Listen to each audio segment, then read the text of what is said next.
Nós fizemos aqui uma longa discussão sobre essa questão da cultura. Aventamos muitos problemas da cultura aqui nesse meio tempo, quem acompanhou Visão CNN, e a gente queria mesmo, estava atrás de uma visão de um artista, uma pessoa que pudesse falar ali de dentro o que é a necessidade da cultura. Nós vamos conversar agora com o músico, compositor e escritor Lobão. Lobão já está aqui com a gente. Lobão, boa tarde. Primeira pergunta, a Luciana falando. Como é que você avalia a situação da Regina Duarte na Secretaria Especial de Cultura, que acabamos de dar aqui, que ela fica, é uma apuração nossa da CNN? Boa tarde, Luciana. Boa tarde a todos. Bom, eu, desde que o nome da Regina foi sondado, eu fiz até uma livezinha no YouTube, no meu canal, dizendo alertando a Regina para não ser uma inocente útil. Estava muito claro que a Regina foi optada para a pasta, mas para apagar um incêndio de um péssimo revertério que teve aquela performance do Roberto Alvim, e ela, com aquela face edulcorada, querida, etc. e tal, ela serviu simplesmente para fazer isso, né? Fazer uma pequena cortina de fumaça cor-de-rosa, e simplesmente isso. E é óbvio, e isso é que me deixou bastante assustado no que tange a inteligência e a sensibilidade da Regina Duarte, e não perceber que ela está sendo apenas sendo usada para esse tipo de função. Não haverá como ela obter algum tipo de resultado como secretária de Cultura. Ela vai ser simplesmente manipulada, usada e jogada fora no devido tempo. Isso eu falei desde o início, né? Agora, é óbvio que no caso da Regina, já a essa altura do campeonato, se agrava muito mais no nível de subserviência e de humilhação que ela se submeteu, né? Com as mortes de artistas como o Rubem Fonseca, como o Moraes Moreira, como o Aldir Blanc, outros tantos que estão por aí, nós estamos perdendo, sem que ela possa ter a devida manifestação pessoal, inclusive, sem que seja apenas uma secretária de Cultura. Mas como é a pessoa que representaria, ela faltar nesses exato momento já é uma coisa que vai pesar para o resto da vida da Regina Duarte. Então, o fato dela... Então, em suma, né? O fato dela entrar já foi grave. O fato dela permanecer era absolutamente prosaico. E o fato dela ainda se submeter é absolutamente humilhante, né? Lobão, aqui é o Cássio Zeyman falando de São Paulo. Durante toda a programação aqui da CNN, a gente está repercutindo todas as mudanças na pasta da cultura e mais cedo questionado o ex-presidente da Funarte. Ele disse que tem uma visão conservadora e que acredita que a secretária da Cultura, Regina Duarte, possa também manter essa mesma posição no Ministério. Vamos acompanhar esse trechinho, depois a gente repercute com o senhor. Eu, como você disse, tenho uma visão conservadora. Nós temos um governo conservador, não é? E eu acho que, dentro de um governo conservador, nós temos que ter uma Secretaria de Cultura com projetos que tenham uma tonalidade conservadora. Vamos fazer o raciocínio inverso. Será que, num governo do Lula, teria um secretário de Cultura que colocaria uma política cultural conservadora? Eu acho praticamente não. Impossível, né? Impossível. No próprio governo Temer, tinha um secretário de Cultura de esquerda, né? Que é o senhor Sérgio Saleitão, aliás, e hoje é secretário do Dória, né? Secretário da Cultura do Dória, aqui em São Paulo. E o que eu acho é que realmente precisa haver uma política cultural conservadora, porque o povo brasileiro é, de sua grande maioria, conservador. Lobão, vamos repercutir então essa fala também do Mantovani e outra coisa também sobre essa reunião que teve ao meio-dia com a secretária especial Regina Duarte e o presidente Jair Bolsonaro, em que ele disse, né, se ela ficar, tem que seguir do jeito que ele é e é uma posição mais conservadora. O que o senhor pensa sobre isso? Eu acho isso absurdo, né? A arte não é conservadora. A arte é uma ruptura. Para mim, a função, inclusive, eu já falei isso, tinha falado isso com o Osmar Terra, quando me foram consultados já nos idos de 2019, 2018, quando estava recém-eleito Bolsonaro, eu sugeri a eles dizendo, olha, a arte é conservadora, a arte não é conservadora, E se fosse conservadora, por exemplo, temos que conservar, por exemplo, os últimos 100 anos de arte no Brasil é uma arte de vanguarda, mas que já virou, no arcabouço da cultura brasileira, uma tradição. Então, um conservador, de verdade, deveria justamente conservar, preservar, mesmo que aconteça, porque a arte é um patrimônio bastante subjetivo, etéreo, né? Então, você tem que conservar todas as virtudes. Agora, você ter uma visão de produção conservadora de arte é um conflito absurdo. A arte ela é uma incógnita, ela brota, ela vem das ruas, ela vem dos artistas. Você não pode ficar com uma marionete querendo direcionar a arte. É absolutamente estúpido, isso não vai dar certo. E uma secretaria, um ministério, qualquer veículo relacionado a um governo, eles têm que fomentar os museus, os coretos, a arte de vanguarda, a arte religiosa, todos os tipos de arte. Você não pode ficar reduzindo, segmentando, compartimentando qualquer tipo de arte. Isso é um absurdo. Lobão, você é uma pessoa que sempre se posicionou publicamente, nunca fugiu ao debate político. Alguns artistas ficam fora, mas você sempre se posicionou, foi apoiador do presidente Bolsonaro, rompeu com esse apoio. Mas eu queria que você fizesse uma avaliação para que o nosso público entenda se você está fazendo uma avaliação quando a gente fala da questão ideológica. Tivemos uma longa discussão aqui. Essa questão ideológica tem que estar ligada, não vou dizer ligada mesmo, a essas escolhas de gestão, porque o Mantovani mais cedo chegou a dizer que tem muita gente de esquerda lá que atrapalha essa gestão dentro do ministério e falou um pouco dessa questão da direita, foi bastante confuso. Essa questão dessa politização na arte tem atrapalhado a cultura? Desde quando tem atrapalhado? Nos governos anteriores você também sentiu isso? Eu fui o maior crítico da Lei Rouanet, a chapa branca do governo Lula.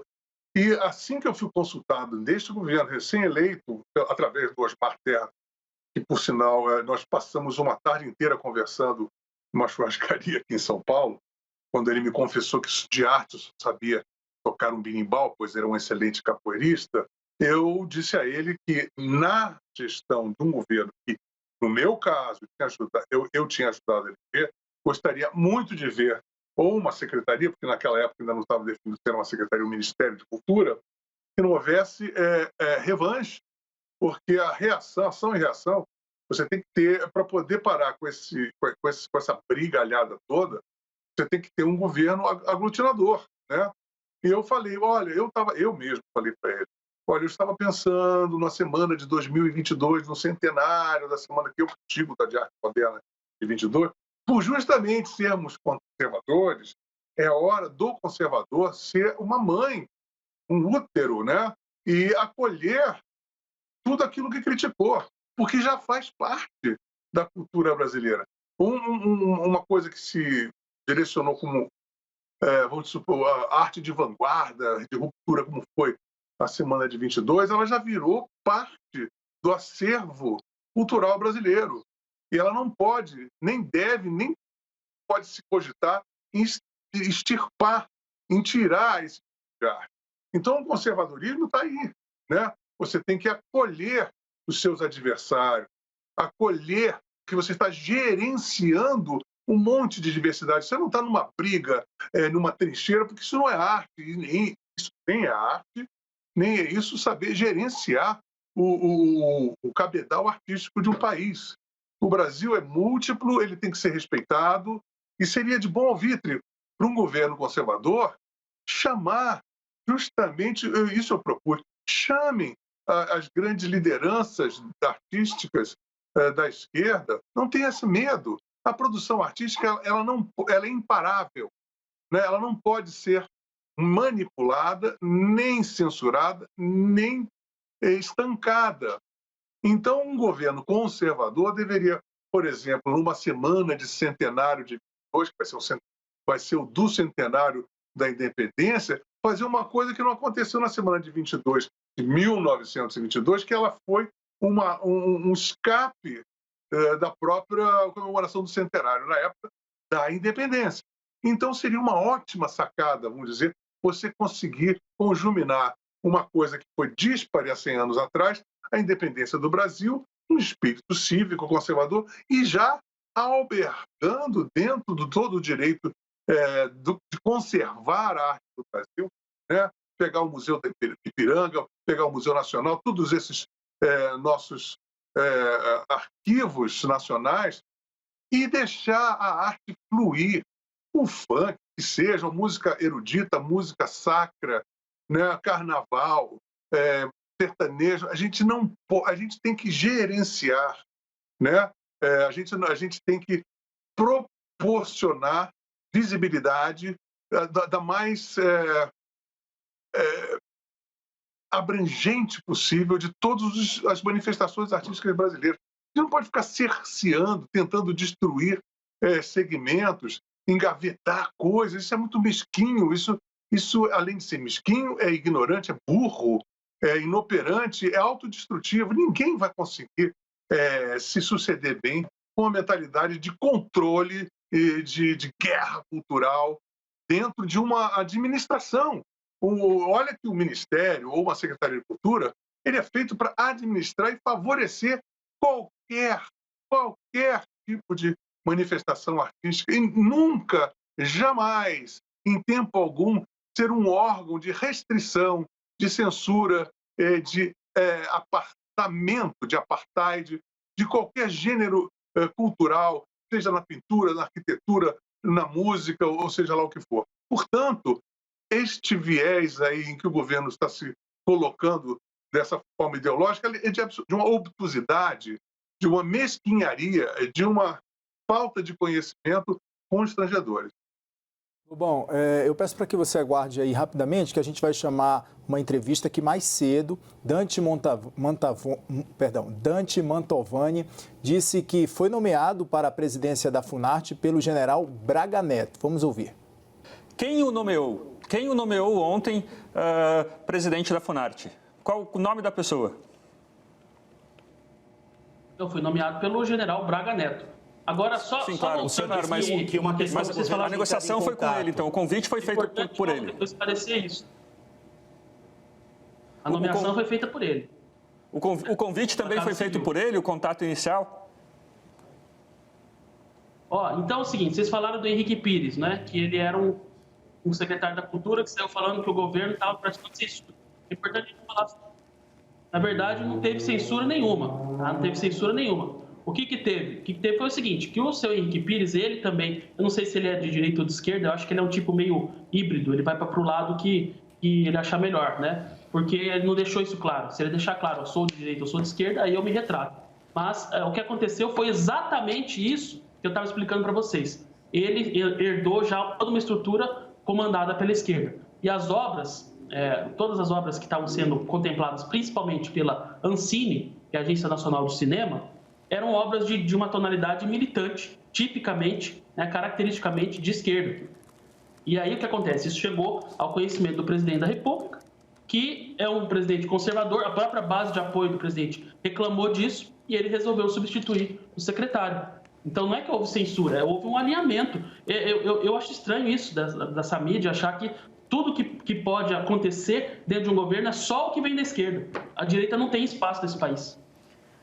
Maestro, acha que vai voltar? O Leandro Narlock fez a pergunta para o senhor de quem entrou em contato com o senhor para sua nomeação na presidência da Funarte. A gente está aqui dando espaço, então, para você também esclarecer, porque quem está assistindo a gente quer entender justamente essa nomeação, depois revogou essa nomeação. Então, quem entrou em contato com o senhor? O senhor disse que o general Braga Neto foi quem fez a nomeação e disse que alguém tinha entrado em contato com o senhor antes, sem a anuência da secretária nacional de Cultura, Regina Duarte. Qual foi essa pessoa que entrou em contato com o senhor? Por gentileza, a gente queria que o senhor esclarecesse. Veja bem, se a presidência da República quer entrar em contato comigo, eles não precisam da anuência de ninguém. Eles podem entrar. Entraram em contato, pessoa? Me sondaram, e aí eu fui surpreendido com a nomeação, e depois mais surpreendido com a... Qual foi essa pessoa que entrou em contato com o senhor, maestro? Quem entrou em contato comigo? Sim. foi um assessor do Planalto. Eu não vou falar o nome. Ah, direto do Palácio do Planalto, então.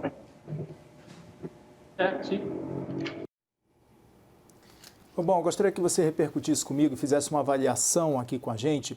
Qual é a sua avaliação em relação a essa nomeação, em seguida a suspensão da nomeação, essa forma do governo lidar, nesse caso agora aí que a gente acabou de ouvir o Mantovani falando. E além disso, eu queria saber qual seria a solução, então, para uma interlocução melhor do governo com a classe cultural.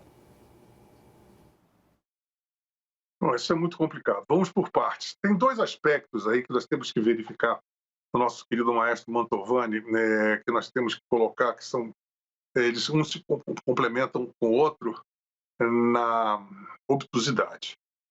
O primeiro, é óbvio, que é a repetição de algo que eu bati nessa tecla de 2012 até 2016 sobre essa direita. Não repetiu o ridículo do macartismo, dessa paranoia caricata de perseguição do comunismo, da esquerda. E isso, antes de qualquer coisa, favorecerá, toda certeza, historicamente você já vê isso, o que aconteceu na ditadura militar. Você passou 23 anos tendo uma ditadura militar e os grandes nomes da ditadura militar na área artística são todos de esquerda. É de graça? Não é de graça.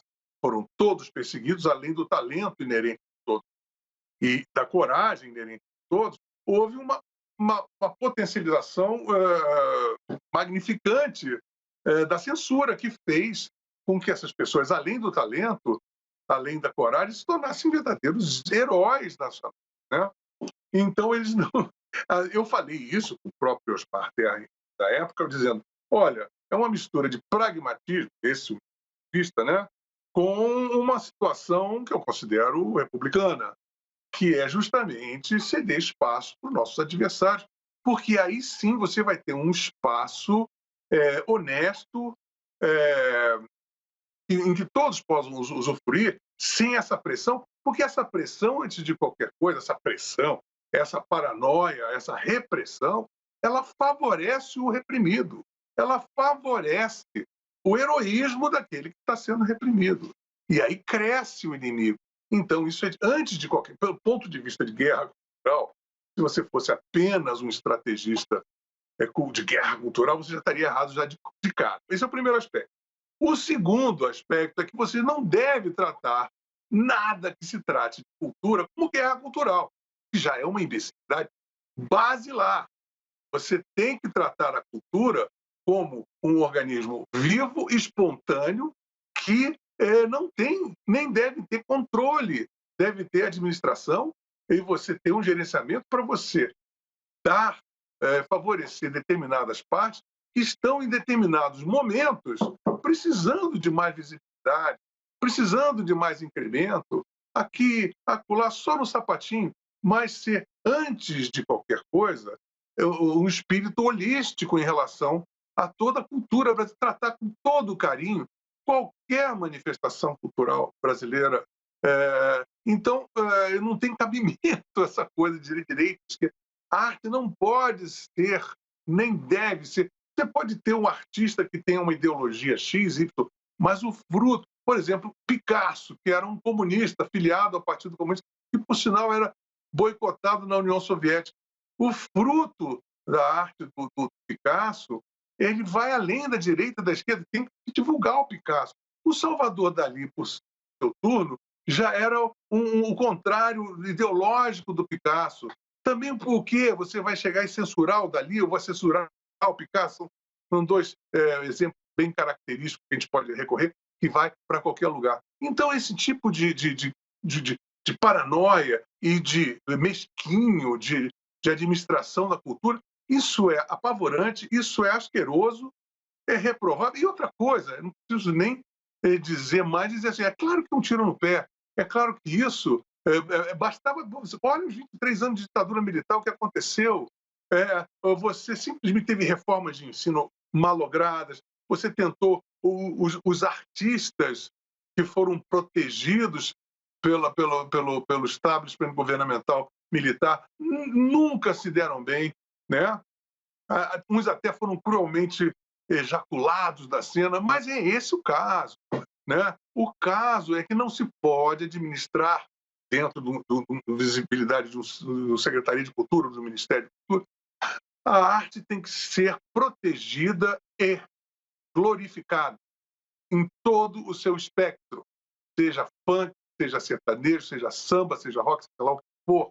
Não está na alçada do administrador cultural ficar ditando se aquilo é de Satã, se aquilo é do anjo, se é de Deus ou do diabo. Dane-se, não se tem que ficar colocando restrições em algo irrestringível. A arte vem do caos. O caos não pode ser submetido a uma ordem de mesquinhos, de pessoas que não têm a menor noção do que estão falando. Oi, Lobão. Leandro Narlock falando aqui. Queria te perguntar sobre a Regina Duarte, voltando à questão da Regina Duarte. Muita gente está reclamando, quer dizer, ela está sendo cobrada que nessa epidemia, aí, com muito artista sem dinheiro, sem trabalho, não está vendo nenhuma ação aí da Secretaria de Cultura. O que ela deveria estar fazendo nesse momento, na epidemia? O que você acha que ela deveria estar fazendo? Muito pertinente a sua pergunta, Narlock. Eu acho o seguinte, é óbvio, você vê as medidas nos Estados Unidos, na Europa toda, já está numa convergência. Inclusive, nós temos, isso é uma coisa, inclusive, que eu já tinha em cabeça há muito tempo, o live streaming, que é uma coisa muito fácil de se organizar e ainda com uma subvenção e organização de uma Secretaria de Cultura, com o poderio da Secretaria de Cultura, poderia beneficiar e muito, não somente os artistas, como também o entorno dos artistas, quer dizer, toda uma classe de técnicos de som, holds, contra-regras, engenheiros, empresários, produtores, músicos, né? Então, é uma indústria enorme que está paralisada, que geralmente conta com ações diuturnas de shows. A classe musical brasileira, em seu 95%, 97%, ela conta com o seu ordenado, ela vem do show. Você tem a arrecadação de direito cultural, que inclusive seria uma outra coisa que o governo federal já está boicotando, uma área que já está de arrecadação que já está completamente sucateada. Tem um outro setor, mas o setor de show business, o show, o que mantém toda uma indústria de espetáculo que está completamente paralisada, já era para estar sendo socorrida e amparada e potencializada, porque o que eu falei é isso também para o nosso querido Osmar Terra. O fator cultural teria que ser encarado como uma indústria que gere lucro. Então, o live streaming, se fosse bem administrado, geraria divisas para o próprio governo. Com esses milhões, aí poderíamos angariar doações para hospitais, materiais hospitalares sanitários e prover toda essa classe ao mesmo tempo. Agora, nota-se que a Regina ela parece estar completamente cerceada, ela está cheia de rédeas e restrições.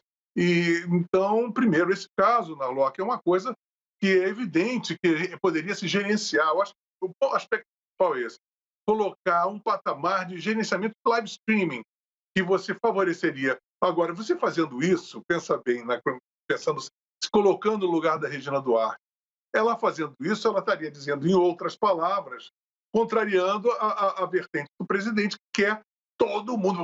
O presidente quer botar todo mundo no estádio, né? Então, se você vai e planeja corretamente uma indústria de live streaming para justamente evitar as pessoas saírem para as ruas,